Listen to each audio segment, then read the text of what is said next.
নমস্কার, মোমোস ব্লগসে আবারও স্বাগত। এটা আমাদের আন্দামানের দ্বিতীয় দিন। আমরা এবারে পোর্ট ব্লেয়ার ছেড়ে আমরা হ্যাভলকে যাচ্ছি, কিন্তু আবার লাস্টে আপনাকে পোর্ট ব্লেয়ারেই আসতে হবে, কারণ এখান থেকে আমরা ফ্লাইট আছে। তো আমরা সকাল 7টায় আমরা নেমে পড়েছি। তো সকাল 7টায় কারণ নেমেছি, কারণ আমাদের এখান থেকে যেখানে হ্যাভলক যাওয়ার জন্য যে ক্রুজটা ধরবো, সেই ক্রুজ যেখান থেকে ছাড়বে সেই জায়গায় পৌঁছাতে একটু সময় লাগবে, অনেকটা দূর। আর 1 ঘন্টার আগে, ক্রুজ ছাড়ার 1 ঘন্টার আগে আপনাকে পৌঁছে যেতে হবে, কারণ এখানে অনেক চেকিংয়ের নিয়ম আছে। তো সেটা বুঝতে, আমরা তো যাইনি কোনোদিন ক্রুজে, অভিজ্ঞতাও নেই, বুঝতেও পারিনি। আমার একটু রাগ হচ্ছিলো যে এত সকাল সকাল নেমে যেতে হবে। বললে হ্যাঁ ম্যাডাম, আগে যেয়ে পৌঁছে যেতে হবে, কারণ আপনার ক্রুজের টাইম এত, 8:30টার সময় আপনাকে 8:30টায় পৌঁছে যেতে হবে। ঠিক আছে চলো। তো যথারীতি এসে ওরা ড্রপ করে গেল, আমরা ওরা লাইন দিয়ে দিলাম। তো এসে দেখলাম আমরা যে ক্রুজে যাব, সত্যি তো তার লাইন পড়ে গেছে। আর ওই যে অতগুলি মানুষ দেখছেন, এরা সব অন্য ক্রুজে যাবে। বিভিন্ন জনের বিভিন্ন ক্রুজ বুক করা আছে, তো অনেক কিছু আছে, ওশেন, অনেক কিছু নাম আছে, অনেকগুলো ক্রুজ আছে। তো দেখলাম এই লোকগুলি কেন লাইন দেয়নি, তো বললো ওদের আলাদা ক্রুজ।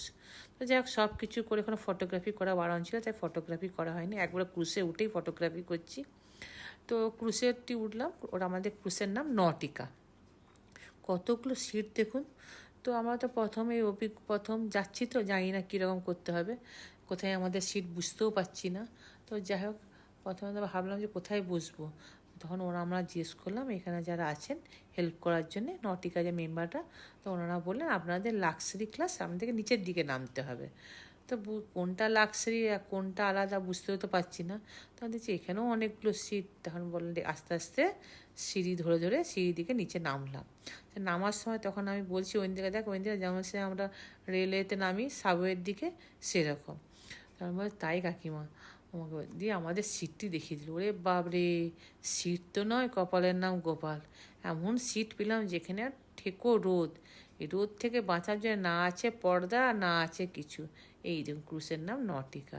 যখন ক্রুজটি দাঁড়িয়ে ছিল, তখন সব মানুষ যে বিভিন্ন পোজ দিয়ে ফটো তুলছে, তাদের শরীরে প্রচুর এনার্জি। আমার তো এনার্জিও নেই ফটো তোলার, আমি শুধু মানে জাস্ট ভিডিও করার জন্য উপরে উঠেছি, দেখছি, কিন্তু ফটো তুলতে ইচ্ছে করছে না, এত রোদ।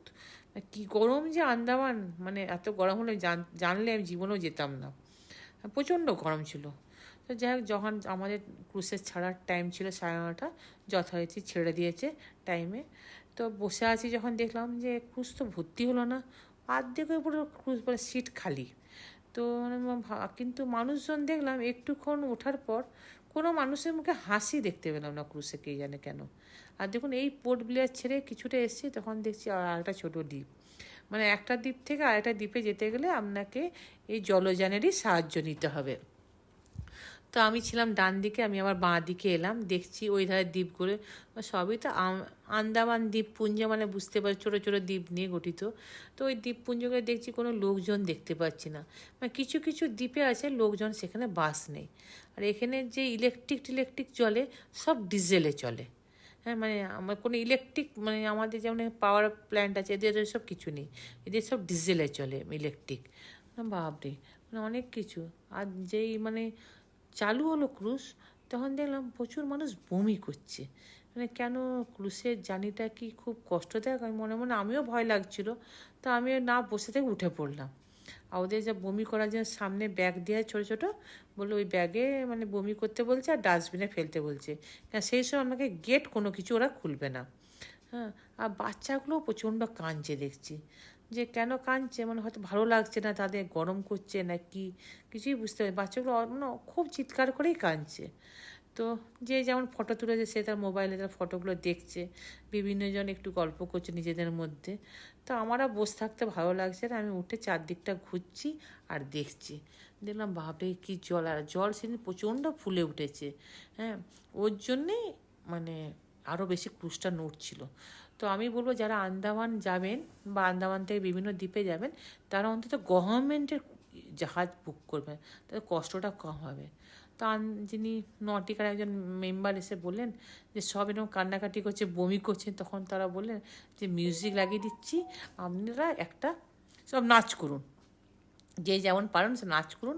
কারণ এর নাচ করলে কী হবে, পরিবেশটা আলাদা রকম হয়ে গেল, মাইন্ডটা ডাইভার্ট হয়ে গেল। সবাই যেই মিউজিক চালিয়ে দিল, অমনি সবাই নাচতে আরম্ভ করে দিল। আর যে বাচ্চাগুলো একটু আগে চিৎকারে মনে চেঁচাচ্ছিল, তারা দেখুন সব চুপ হয়ে গেল। আর এই দেখুন যারা বয়স্ক মানুষ যারা নাচতে পারছে না, তারা কিন্তু হাততালি দিয়ে এই অল্প বয়সী ছেলে মেয়েদের বিরাট উৎসাহিত করছে।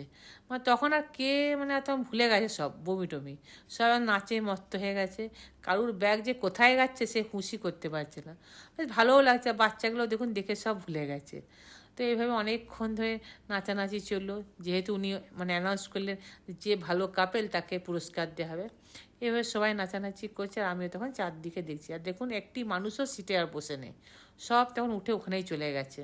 উপর থেকেও মানুষগুলি নিচের দিকে নেমে চলে এসে সব যা চলছে নিচের তলায় চলছে, উপর তলায় কিছুই হচ্ছে না। বেশ সব আনন্দে বেশ ভালোই লাগছিল। ওই হাসতে হাসতে কখন যে আপনার মানে 50 মিনিট পেরিয়ে গেল বুঝতেই পারলাম না। আর ওই যে বড় বড় জাহাজ দেখছেন, এগুলো সব পোর্ট ব্লেয়ার থেকে মাল নিয়ে আপনার বিভিন্ন আইসল্যান্ডে যাচ্ছে। নীল আইসল্যান্ড ধরুন, কোনোটা হয়তো হ্যাভলক, আরও ছোটো ছোটো আইসল্যান্ড আছে, সেই সব আইসল্যান্ডে সব জিনিসপত্র নিয়ে যায়। তাই এখানকার জিনিসের পত্রের দাম এত বেশি। যখন সমুদ্রের মাছ দিয়ে পেরিয়ে যাচ্ছি তখন দেখুন এই লণ্ঠনের মতো এই জিনিসটি, এটা যে কী জিনিস বুঝতে পারলাম না। যাই হোক, আর জলটি কত ফুলে উঠেছে বুঝতে পারছেন তো। বেশ দেখতে ভাল লাগছে। যেখানে মানুষজন, যেসব দ্বীপে মানুষজন থাকে, সেখানে আপনি কিছু কিছু স্পিড বোট এসব দেখতে পাবেন, ঘর বাড়ি দেখতে পাবেন। কিন্তু বিভিন্ন দ্বীপপুঞ্জের বিভিন্ন নাম, তো সব নাম তো যে জানি তা তো নয়। তো সেখানে দেখছি যে কিছু মানে সব নৌকা বা ছোটো ছোটো স্পিড বোট এসব রাখা আছে। আর যেখানে কিছুই নেই সেখানে একদম পুরো নির্জন, শুধু গাছ আর গাছ। তো হয়তো আন্দামান দেখতে খুব ভালো লাগছে, কিন্তু এখানকার মানুষের জীবনযাত্রা খুব কষ্টের। তো কিছু মানুষের সঙ্গে কথা হচ্ছে, তখন তারা বলে তাদের ছেলেমেয়েরা পোর্ট ব্লেয়ারেই পড়াশোনা করে। তো ওরা এই জাহাজে করেই আসে, ক্রুজে করে, আবার সকালবেলায় আসে, দেখা করে, আবার বিকেলবেলায় ওরা ফিরে যায়। ওরা বিভিন্ন টাইম তো জানে কোন ক্রুজ কখন ছাড়ে। তখনই ওরা বললো আমরা গভর্নমেন্ট ক্রুজে যাই, ওতে যাওয়া ভালো, ভাড়াও কম, আমাদের 100 টাকা করে ভাড়া লাগে। শুনে অবাক লাগে, কিন্তু আমরা তো কিছু জানি না, আমাদেরকে ট্রাভেলস যা বুক করেছে সেই হিসাবে যাচ্ছি। তো ওই যে দেখতে পাচ্ছেন এখানে এত ছোট ছোট সব নৌকা এসব, তার মানে হ্যাভলক আইসল্যান্ড আস্তে আস্তে এগিয়ে আসছে। তখন দাদারা বললেন যে যে যার নিজের সিটে বসে যাও, ব্যাগ ট্যাগ গুছিয়ে নাও, কারণ এবারে আপনাদের আইসল্যান্ড এগিয়ে আসছে, নামতে হবে। তো ওই যে লাইন দিয়ে আছে, এরা সব যাবে নীল আইসল্যান্ড। তো আমরা নামলে এনারা উঠবে, ওই যে পরপর লাইন দিয়ে উঠছে, তার মানে এনাদের হ্যাভলক ঘোরা হয়ে গেছে। এই নটিকা করেই আবার তারা নীল আইসল্যান্ড যাবে। মানে যেমন হ্যাভলক থেকে বুক করা ছিল নটিকা করে আমরা এলাম হ্যাভলক, তেমনি এদেরও হ্যাভলক থেকে বুক করা আছে নীল আইসল্যান্ড যাবে, তাহলে নটিকাতে বুক করা আছে। সব টিকিট বুক করে তারা যাবে। এর আগে টেকিং করতে হয় বলে 1 ঘন্টা আগে চলে আসতে হবে। যেখান থেকে নামায় আর সেখান থেকে গাড়ির জায়গাটা পার্কিং অনেকটা দূর, বাপরে অনেকটা হেঁটে যেতে হয়। নেমে হাঁটতে পারছি না লাগেজ নিয়ে। আর এই দেখুন এক ঝাঁক করে মাছ উঠছে আর নামছে, কি সুন্দর মাছ। মাছের নামও তো জানি না, দেখতে বেশ সুন্দর। তার মাছগুলো দেখে বুঝলাম ওগুলো জেব্রা ফিশ। এটা হেঁটে হেঁটে যাচ্ছি সমুদ্রের পাড়টা, জলটা দেখছেন কত পরিষ্কার, নীল, নিচেটা পরিষ্কার দেখা যাচ্ছে। হাঁটতে হাঁটতে যেখানে আলা হয়েছি সেখানেই দাঁড়িয়ে পড়ছি। যাক, গাড়ি এবারে পেলাম, গাড়ি আস্তে আস্তে পৌঁছে দিল হোটেলে। ওই জামা কাপড় শুকাচ্ছে, এসছি আমরা হোটেলে অনেকক্ষণ, জামা কাপড় শুকাচ্ছে, ওখানে জামা কাপড় সব আমরা মিলে টিলে দিয়ে আমরা নেমে এলাম নিচের দিকে। কারণ সেদিন আমাদের ডেস্টিনেশন ছিল রাধানগর বিচ, অতএব খুব একটা তাড়া ছিল না। আর আমার মেন অ্যাট্রাকশন করলো এই হ্যাভলকে এই হোটেলের এই সুইমিং পুলটা, বড়োই ভালো লাগছিলো। আর এর অ্যাম্বিয়েন্সটা দেখুন কী সুন্দর, চারদিকে এই ছোটো ছোটো যে বাঁশ গাছগুলো কী সুন্দর দেখতে লাগছে। আমার তিনজনে ঠিক করলাম যে চলো এইদিকে ছাওয়া আছে, চলো একটু সুইমিং পুলে নামি, জলটাও বেশ ঠান্ডা। আর এই সুইমিং পুলটা সকাল 9টা থেকে রাত 9টা অবধি খোলা। আমাদের অত তাড়া কিছু নেই, আবার খাবো তারপরে আবার যাব রাধানগর বিচ, একটু নামলেই হয়।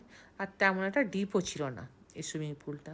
তো একটুক্ষণ সুইমিং পুলে নেমেছিলাম, অনেকখানি ছিলাম, দিয়ে তারপরে আমাদের যেহেতু বিকেলে বেরিয়ে যেতে হবে খাওয়া দাওয়া করে রাধানগর বিচের দিকে। আর সব কিছু তো আপনাকে 3টের মধ্যে বেরিয়ে যেতে হবে, যতই আপনার কষ্ট হোক যাই হোক। আন্দামানে কি আপনি রেস্ট নিতে পারবেন না, এমন আপনার শিডিউল বাঁধা থাকে, রেস্ট নেওয়া খুব কষ্ট। তো বিভিন্ন এজেন্সি মানে ট্যুর এজেন্সি বিভিন্ন হোটেলে তো বুক করা থাকে। তো যত যাত্রী রাধানগর বিচের নিচের দিকে নামছি, তত নানা রকম গাছ, আর তত হোটেলও দেখতে পাচ্ছি, মানে অনেক গাড়ি দাঁড়িয়ে আছে, মানুষ দাঁড়িয়ে খাচ্ছে। আর এইখানে মানুষের অসুখ বিসুখ করবে কেন? ধরুন এত যদি গাছ, এত অপরন্ত অক্সিজেন, এখানে একটি মাত্র হসপিটাল, শুনে অবাক হয়ে গেলাম। আর যেখানে আমাদের এখানে 1 পা করে যাবেন, 10 পা করে, 1 পা থেকে 10 পা আপনি 2টো করে নার্সিংহোম খুঁজে পাবেন। হাসপাতালে তো পেশেন্টের শেষ নেই। তো আমি তোমাদের এখানে ধরো কোনো ইমার্জেন্সি পেশেন্ট হলে তখন আমাদের হেলিপ্যাড আছে, হেলিকপ্টার। মানে আমি যেখানে ছিলাম হ্যাবলকে আসলেন, ওখানে দেখছিলাম একটা জায়গায় হেলিপ্যাড করা আছে, খুব কাছে, হেলিকপ্টার উঠছে নামছে। তাই বারবার শুধু কে আসছে, কোনো মিনিস্টার? বলছে না, কোনো পেশেন্ট হতে পারে, কোনো ইমার্জেন্সি হতে পারে, কোনো দামি মানুষ আসছে, মানে কোনো ভিআইপি আসছে না, বাবা মানে হেলিকপ্টার আসছে, নামছে, আবার উঠছে, ভীষণ আসছিল হেলিকপ্টার। মানে ওদের হেলিকপ্টারটা হচ্ছে ইমার্জেন্সি। দিয়ে আমাকে বললো আমাদেরকে নামানো, দেখুন রাধানগর বিচে পার্কিং প্লেসটা কত দূরে, ওখান থেকে হেঁটে হেঁটে হেঁটে হেঁটে আসছে। আমাদের আগে দেখুন কত বয়স্ক মানুষরা যাচ্ছে, সবাইকে ওখানে নামিয়ে দিচ্ছে। আর এই যে লোকগুলি কাগজ নিয়ে দাঁড়িয়ে আছে, এরা হচ্ছে বিভিন্ন ওয়াটার অ্যাক্টিভিটিসের জন্যে আপনাকে বলে বিভিন্ন ওয়াটার অ্যাক্টিভিটিস করাবে, সেই হিসাবে কাগজগুলো দিচ্ছে। স্কুবা ডাইভিং, তারপরে আপনার সি ওয়াক, এসব বিভিন্ন যেগুলো আছে এগুলো করাবে। তো যাই হোক, লোকগুলি দাঁড়িয়ে আছে। আর এখানে বাপরে জিনিসপত্র, কী খাবারের দাম, কী কফি, সবের দাম বেশি। আর এখানে দেখুন রাধাগণা বিচে কত বড় বড় লম্বা লম্বা গাছ দেখুন, আর গুড়িগুলো কী বড়, ধরতে পারবেন না আপনি। আর সব থেকে এই বালিগুলি, সে হোয়াইট স্যান্ড বলে না। আবার দেখলাম বাজারে এই বালিগুলো আপনার সে হোমিওপ্যাথি শিশির মতন করা আছে, তাতে বিক্রি হচ্ছে। বাড়ি জানলে তো 1 মুঠো বালিই নিয়ে যেতাম। তো একটা বালিও কিন্তু আপনার গায়ে চিটাবে না। আমাদের যেমন দীঘা বা পুরীতে আপনি বালি দিয়ে হাঁটবেন, দেখবেন সে বালি আপনার সঙ্গে ঘর অবধি এসে 7 দিন ধরে থাকবে, কিন্তু এখানে একটা বালিও আপনার গায়ে লাগছে না। আপনি যতই বিচ থেকে আসছে হয়তো বালি লেগে যাচ্ছে গায়ে, কিন্তু তারপর যখন উঠছে তখন যে বালি আর গায়েই নেই। আমরা যে ঘুরে হোটেলে আসছি দেখছি আমাদের হাতে পায়ে কোনো বালিই লেগে নেই। আর জায়গা যে একটু খুঁজছি বসবো, এই ফরেনারগুলি মানে সে সকাল থেকে এসে যে কী রোদে পুড়তে ভালো লাগে, এরা শুধু বিচেই থাকে। বিচের মানে ধারে ধারে যে গাছগুলো দেখছেন, ভিতরে মাঝে কোথায় টেন্ট টাঙিয়ে এরা থাকে, এ সকাল থেকে এরা রোদ নেয়। কী যে রোদে পুড়তে ভালো লাগে কে জানে, দেশে কি সূর্যি মামা বেরোয় না নাকি কে জানে। ওরা ওই যে দূরের জায়গাটা দেখছেন, ওই সব জায়গায় টেন্ট করে এদের থাকে, কী করে থাকে কে জানে বাবা। বুঝতে জিজ্ঞেস করছিলাম ওখানকার লোকদের যে এরা সব থাকে কোথায়, বলছে ওই যে দূরে দেখছেন, ওখানে মাঝে মাঝে ওই দূরে জঙ্গলের মতন দেখছেন দূরে, ওখানে মাঝে মাঝে টেন্ট করে থাকে। তার মানে সব জানা আছে, আমরাও থাকতে পারবো কি থাকতে পারবো না। তো আমরাও আস্তে আস্তে দেখুন গুটি গুটি পায়ে জলের ধারে এলাম। জল দেখে কি আর থাকা যায়? যে যতই মনে করি জলে নামবো না, তা বললে কি হয়? জলের কাছে এসছি, সমুদ্রের ধারকে দেখতে এসছি, আর সমুদ্রে নামবো না সেটা বললে হয়? তো সব কিছুই ভেবেই জামা কাপড় আবার ভেজাবো, বিকালবেলায় ভাবছি। তা মিঠুকে বলছি, হ্যাঁ গো জামা কাপড় আর ভেজাবো, আবার ভিজিয়ে যাবো? ও চলো না দিদি, নামো না। ও আমাকে উৎসাহ করলো, আমিও ব্যাগ ট্যাগ রেখে নামলাম, চটি টটি খুলে নামলাম। বেশ জলটি বেশ ঠান্ডা, বেশ পায়ে এসে লাগছে, কি ভালোই লাগছে। আর ওই দেখুন সূর্য অস্ত যাওয়ার জন্য রেডি। আর আমাদের যেহেতু সানসেট দেখার ভিউ ছিল রাধানগর, বিভিন্নজন বিভিন্ন ভিউ মানে বিভিন্ন বিচ থেকে দেখে, আমাদের ছিল ডেস্টিনেশন রাধানগর বিচ।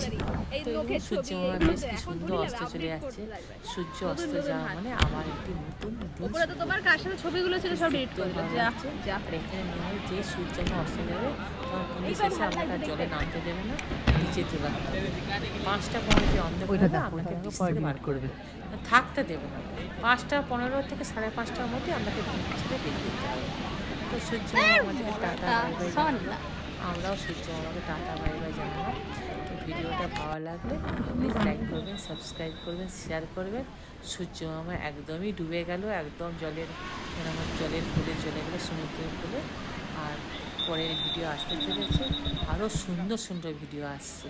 তো সবাইকে আমরাও টাটা বাই বাই জানিয়ে আমরা কী করলাম, আস্তে আস্তে গুটি গুটি পায়ে গাড়ি ধরে হোটেলের দিকে